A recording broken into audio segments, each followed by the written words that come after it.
আসসালামু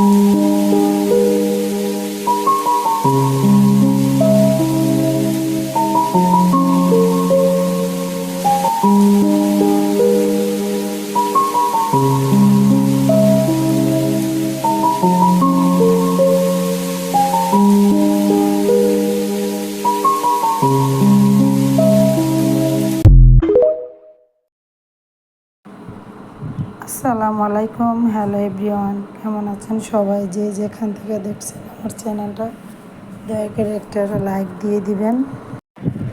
প্রতিদিনের মতো কোনো না কোনো একটা ভিডিও নিয়ে আজও আপনাদের মাঝে আসলাম।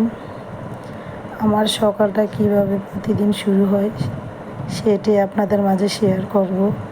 দেখতে থাকুন পুরো ভিডিওটা বেশি বেশি করে।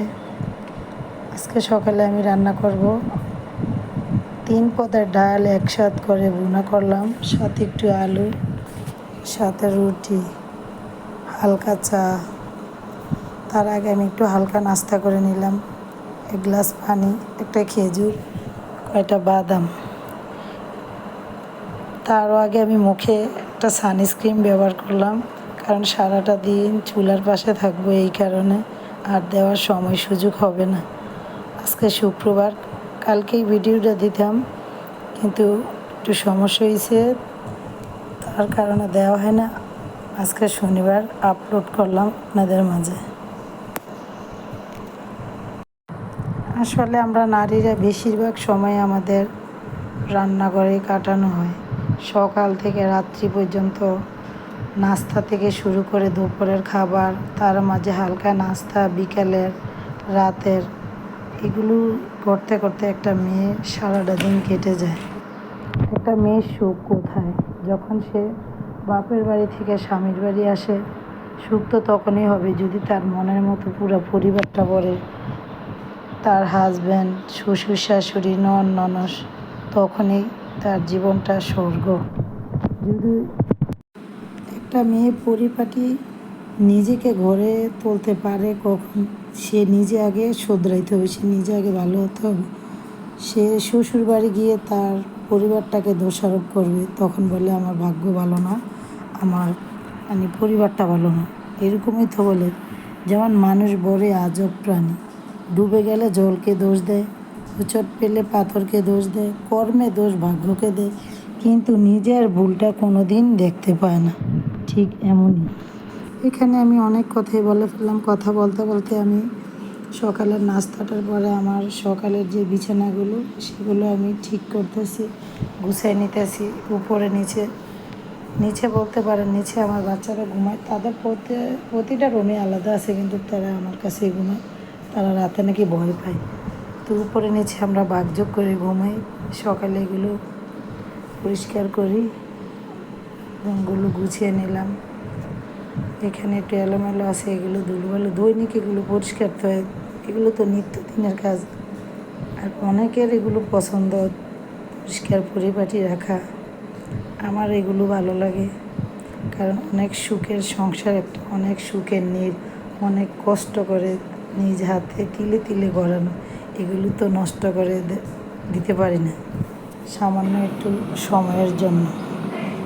এখানে আবার আমি দুপুরের জন্য রান্নার জন্য রেডি হচ্ছে, গুছাইতেছি। দেখেন আমি কী করি। এখানে অনেক থালাবাটি পড়ে আছে, এগুলো পরিষ্কার করতে হবে। মেয়েদের কাজটাই রান্নাঘরে কেটে যায় সারাটা দিন।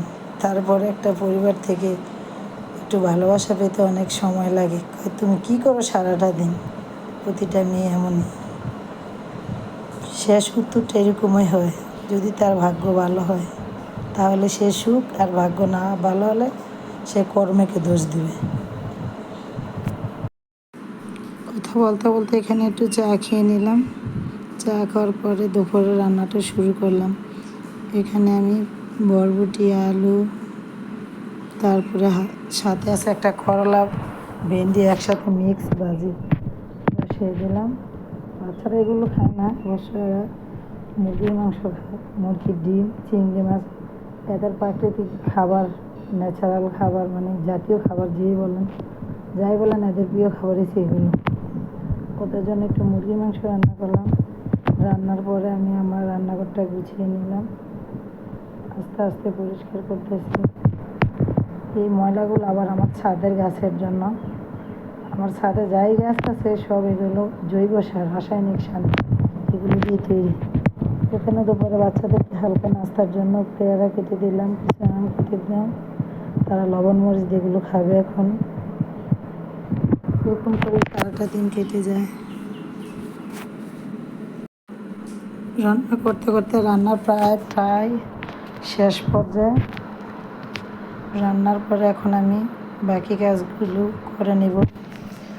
এখানে চুলাটা অনেক দিন হয়ে গেছে, অপরিষ্কার হয়ে গেছে, এগুলো পরিষ্কার করে নিলাম একটু হালকা পাতলা করে, পুরোটাই করি না, পরে আবার সময় করে করে।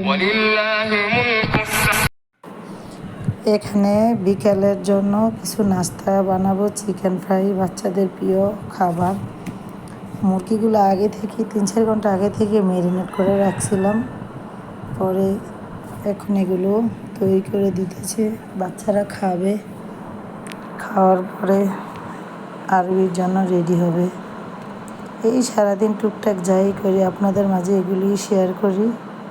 আপনারা এগুলো দেখবেন, বেশি বেশি করে শেয়ার করবেন, একটা লাইক দিয়ে দিবেন। সুন্দরভাবে তেলগুলোতে আমি এগুলো আস্তে আস্তে করে ভেজে নিচ্ছি। যদি আপনি জোরে গ্যাস দেন তাহলে ভিতরে মাংসটা হবে না, কাঁচা থাকবে, খেতে টেস্ট হবে না। এখন আমি এগুলো সলভ করব, সাথে একটু কী হবে, একটু সালাদ, তারপরে দিয়ে দিবে একটু সস। এগুলো দিয়ে আমি পরিবেশন করব, বাচ্চারা খাবে। তারপরে একটু পরে আবার তারা খাবে কি, এখানে আমি ফ্রুট কাস্টার্ড বানাইলাম কিছু ফল দিয়ে।